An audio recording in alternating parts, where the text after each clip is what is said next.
Halo semuanya, selamat datang kembali di channel kita. Hari ini kita akan melanjutkan perjalanan kita menelusuri kisah-kisah luar biasa dari Alkitab. Setelah 40 tahun yang panjang mengembara di padang gurun, generasi baru bangsa Israel akhirnya berdiri di ambang pintu tanah perjanjian. Musa, pemimpin besar mereka, telah berpulang. Kini, tongkat estafet kepemimpinan diserahkan kepada seorang pria bernama Yosua, yang namanya sendiri memiliki arti yang sangat kuat.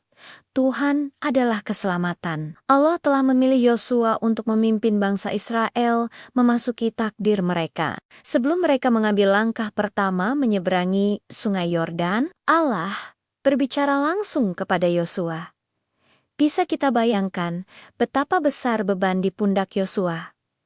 Namun, Allah menguatkannya dengan janji yang luar biasa. Dalam Yosua pasal 1 ayat 9, Allah berfirman, "Janganlah engkau gentar dan tawar hati, sebab Tuhan, Allahmu, menyertai engkau kemanapun engkau pergi. Kuatkan dan teguhkanlah hatimu." Ini bukan sekadar kata-kata penghiburan. Ini adalah janji penyertaan ilahi. Allah juga berjanji bahwa setiap jengkal tanah yang mereka injak akan menjadi milik mereka. Dengan janji sekuat ini, Yosua siap memimpin bangsanya. Tantangan pertama mereka adalah Sungai Yordan yang sedang meluap. Ini bukan sungai kecil yang mudah diseberangi. Yosua dengan iman penuh memerintahkan para imam untuk mengangkat tabut perjanjian yang suci dan berjalan lurus ke dalam air bah.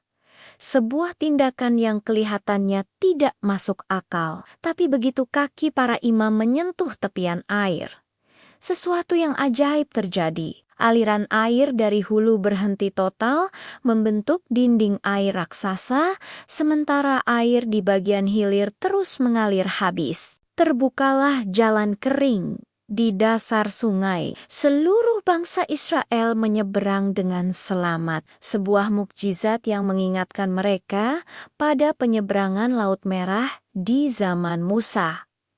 Peristiwa dahsyat ini terjadi tepat di dekat kota pertama yang akan mereka hadapi.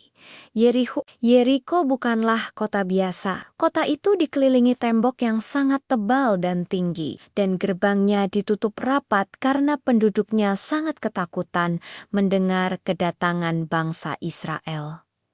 Bagaimana cara menaklukkan benteng sekuat ini? Allah memberikan instruksi yang sangat tidak lazim kepada Yosua, bukan strategi militer, melainkan ritual iman. Selama 6 hari berturut-turut, seluruh tentara Israel harus berbaris mengelilingi kota itu 1 kali setiap hari. Di barisan depan, para imam meniup sangkakala dari tanduk domba yang disebut shofar. Selama proses ini, mereka semua harus diam. Lalu pada hari ke-7, mereka harus melakukan hal yang sama, tetapi bukan hanya sekali, melainkan 7 kali. Setelah putaran ke-7 pada hari ke-7, para imam akan meniup sangkakala dengan sangat panjang. Dan pada saat itulah Yosua memerintahkan seluruh bangsa untuk bersorak sekeras-kerasnya. Dan terjadilah. Ketika sorak-sorai iman itu menggema tembok-tembok perkasa, Yeriko runtuh seketika, rata dengan tanah.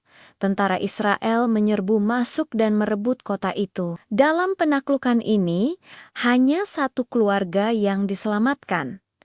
Keluarga Rahab, seorang wanita yang sebelumnya dengan berani menyembunyikan 2 mata-mata Israel. Kejatuhan Yeriko menjadi bukti nyata bahwa kemenangan mereka tidak bergantung pada kekuatan militer, tetapi pada ketaatan mutlak kepada Allah.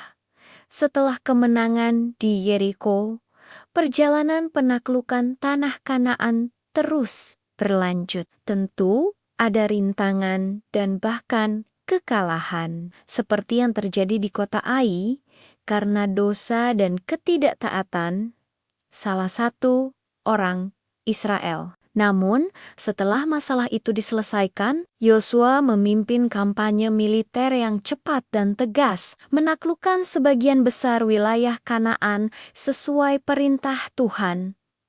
Setelah pertempuran-pertempuran besar usai, tibalah saatnya untuk membagi tanah perjanjian itu kepada 12 suku Israel. Yosua dengan bijaksana membagikan tanah warisan itu melalui undian, memastikan setiap suku mendapatkan bagiannya sesuai kehendak Tuhan di penghujung hidupnya.